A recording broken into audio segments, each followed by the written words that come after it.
Muy buenos días tengan ustedes, hermanos. Es un placer saludarles en este domingo 7 de enero de este nuevo año 2024.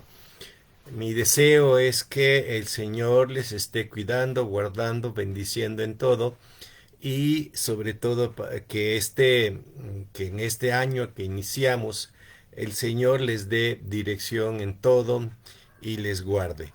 Pues el devocional de hoy lo seguiremos dentro de una idea, dentro de un marco, que es la idea que tratamos de establecer el domingo pasado en nuestra predicación. Ustedes recuerdan, si estuvieron en la iglesia o vieron el video, ustedes recordarán que estábamos hablando de la necesidad de fe para enfrentar este año que tenemos por delante. Cuando hablamos de este tema, la pregunta obviamente deriva en esta otra, ¿no? Debemos de tener fe para enfrentar el año, pero ¿fe en qué? ¿O fe en quién? Si ustedes se han fijado, muchas de las veces nosotros establecemos una fe y la fundamos sobre las situaciones o sobre las circunstancias. A veces vemos que las cosas van yendo por cierto camino y decimos, ah, yo tengo fe de que esto va a resultar. ¿Por qué? Pues porque las cosas van sucediendo así, ¿verdad? Eh, la pregunta que tenemos que hacernos es si vamos a enfrentar la vida y vamos a enfrentar nuevos retos en este año, ¿en qué debemos de tener fe? Bueno, siempre que tratamos este tema, incluso yo me acuerdo que mis maestros constantemente nos lo decían, la fe solamente tiene una base, tiene un fundamento, y ese es Dios mismo. O sea, cuando nosotros decimos que tenemos fe, decimos que tenemos fe en Dios, tenemos fe en lo que Dios va a estar haciendo, lo que Dios hará. La pregunta que deriva entonces de esto es ¿por qué debemos de tener fe en Dios? A lo largo de la experiencia hemos visto a personas que dicen, bueno, ¿por qué debo de tener fe en Dios? ¿Qué derecho tiene Él para que yo ponga mi fe en Él? Revisando la escritura, me encontré con un par de textos que quizá nos van a ayudar a entender esto, ¿no? ¿Por qué debemos de tener fe en Dios? Bueno, la respuesta obvia es que debemos de tener fe en Dios y confiar en Él por lo que Él es, ¿sí? Eh, Estaba yo revisando hace algún tiempo el libro de Daniel y me resaltó un pasaje que quiero compartírselos con ustedes. Es el pasaje del capítulo 7 de Daniel, el versículo 9 y 10, y ustedes podrían seguir leyendo todo el texto. Este es un pasaje profético lleno de muchas figuras, y lleno de un mensaje muy fuerte, ¿verdad? Habla sobre el fin del tiempo. Y en este pasaje, Daniel nos revela algo muy interesante de Dios. En Daniel capítulo 7 versículo 9, Daniel dice, estuve mirando hasta que fueron puestos tronos y se sentó el anciano de días, cuyo vestido era blanco como la nieve y el pelo de su cabeza como lana limpia. Su trono su trono llama de fuego y las ruedas del mismo fuego ardiente. Un río procedía y salía delante de él, millares y millares le servían y millones de millones asistían delante de él. El juez se sentó y los libros fueron abiertos. Daniel se quedó mirando y se quedó atónito, viendo todo esto y escuchando lo que escuchaba en esta visión. Pero lo sobresaliente, lo resaltante en este texto es precisamente lo que Daniel nos comparte acerca de Dios. Daniel vio a Dios como el anciano de días. Esta frase, ¿verdad? Es una frase muy sugestiva, muy interesante, porque la frase de lo que habla es precisamente de un Dios que ha vivido mucho tiempo. Sí, para nosotros, obviamente, decimos, ¿no? Que los que somos ya viejitos, ¿verdad? Pues es porque hemos vivido mucho tiempo. Bueno, en el caso de Dios, esta es una figura.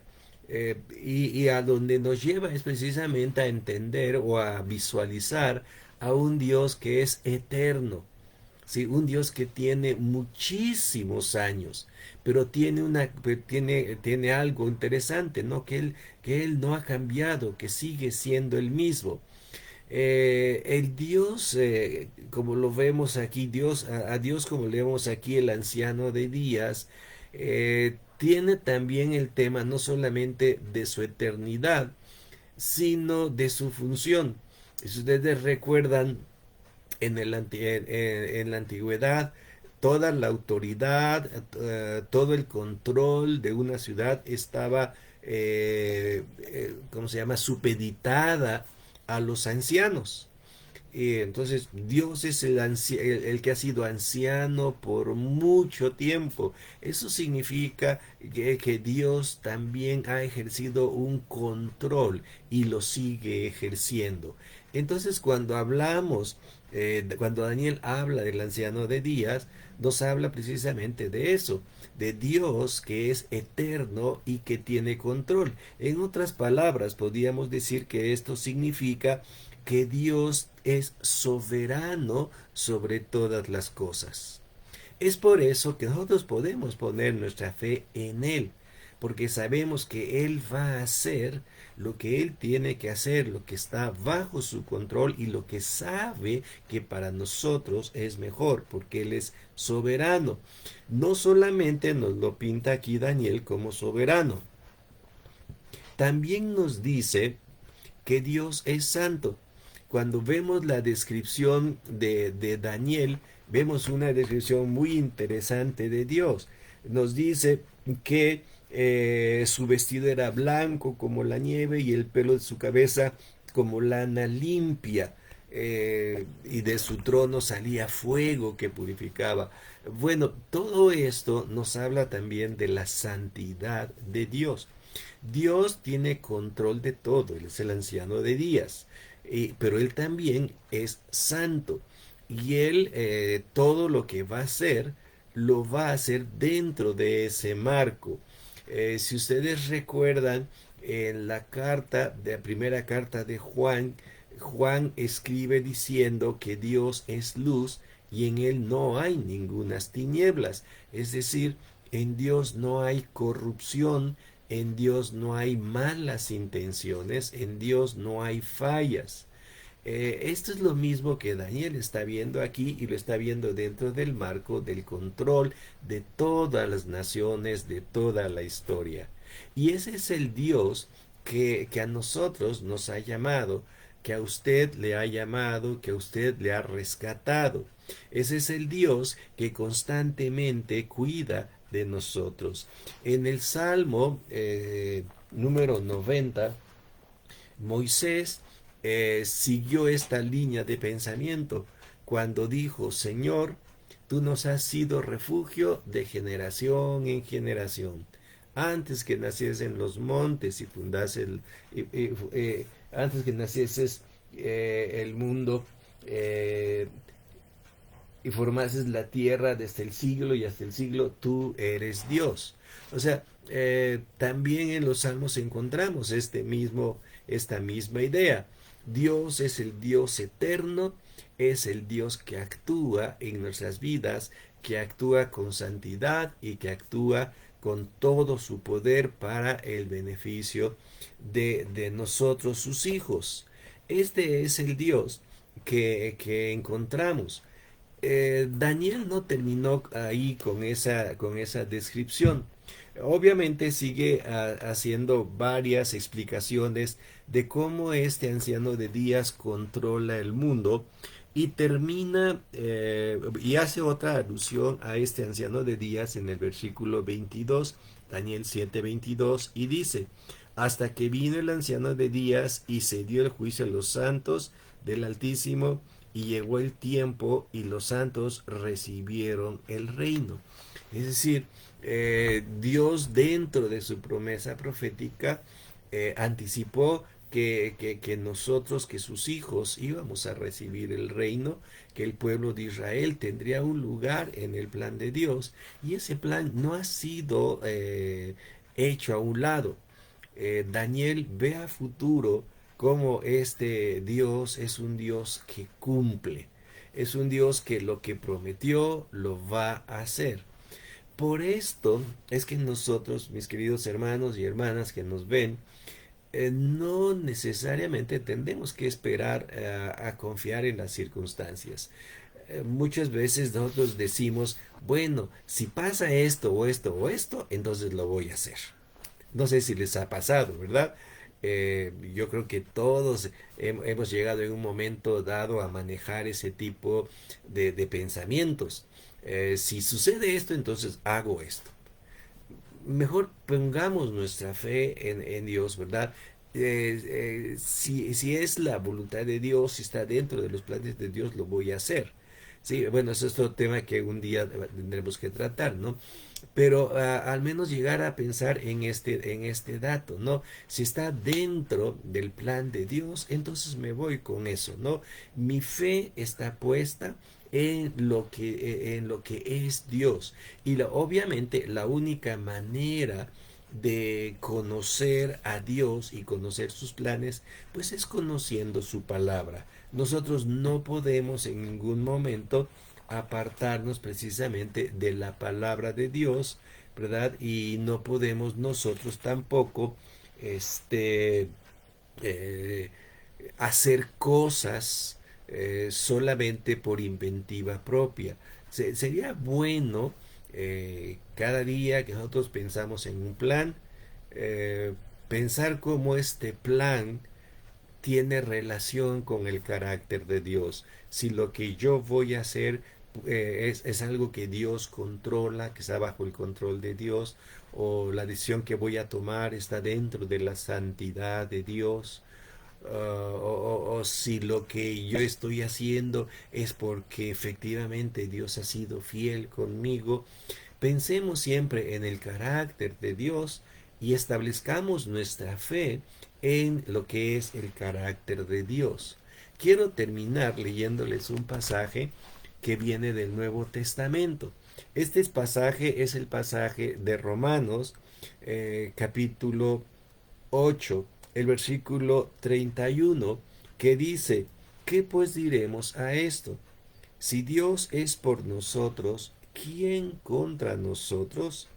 El que no escatimó ni a su propio Hijo, sino que le entregó por todos nosotros, ¿cómo no nos dará también todas estas cosas? Obviamente, el apóstol San Pablo está hablando aquí de la salvación, pero agrega unos datos muy interesantes. Agrega el hecho de que debido a que Dios prometió darnos salvación, dice, nadie nos va a poder acusar. Nadie nos acusará. ¿Sí? Además de esto, eh, también nos dice que solamente Él nos va a poder, solamente Él nos puede justificar. También Él es el que condena. Así que si nosotros hemos sido justificados con Él, nadie nos va a condenar, porque Cristo resucitó por nosotros. Y agrega, ¿quién nos separará del amor de Dios? Obviamente la respuesta también es nadie. Así que fíjense, hermanos, yo quiero dejarles este día con este pensamiento. Tengamos fe, pero que nuestra fe está enfocada en lo que Dios es. Nosotros no podemos tomar una decisión que sea contraria al carácter de Dios. Y para conocer el carácter de Dios, obviamente, nosotros tenemos que ir a la Escritura y constantemente pensar cómo es Dios. Y cuando descubramos estas características de Dios, pensar en qué es lo que nosotros podemos y debemos hacer o en lo que no podemos y no debemos hacer porque no está de acuerdo con el carácter de Dios. Y si está de acuerdo con el carácter de Dios, pongamos nuestra fe en ese Dios que se nos revela dentro de la Escritura y confiemos y sigamos adelante, porque nadie nos va a separar del amor de Dios y esta persona es este Dios que prometió todas estas cosas. ¿Cómo no nos la dará también si ya nos ha dado a su Hijo eterno? Así que hermanos, confiemos en Dios, empecemos un año de nuevo, un año 2024, poniendo nuestra fe no en las circunstancias, no en las condiciones, sino en la persona de Dios. Que nuestra fe esté puesta en Dios. Pues espero que esto nos ayude para enfrentar este año que iniciamos. Gracias por haberse conectado, hermana Leo. La hermana Marisara, como de costumbre, está con nosotros. Mónica, qué gusto me da verte. Gracias por conectarte esta vez, Moni Gordillo. Ruti Castro, gracias por acompañarnos. También Leti, eh, gracias por estar con nosotros. Alfredo Hernández Sánchez, también gracias. Elsa García, eh, gracias también. Eh, Hanna, eh, gracias por estar con nosotros. Mónica Romero, Elsa, bueno, ya dijimos a Elcita, ¿verdad? La mencionamos. Gracias por sus comentarios, gracias por estar con nosotros y deseamos que nuevamente este año 2024 el Señor nos colme de sus bendiciones. Pero no olvidemos siempre, ¿verdad? Actuando con fe en nuestro Dios. Que el Señor les bendiga y les guarde y que esté con ustedes todo este año. Gracias por acompañarnos.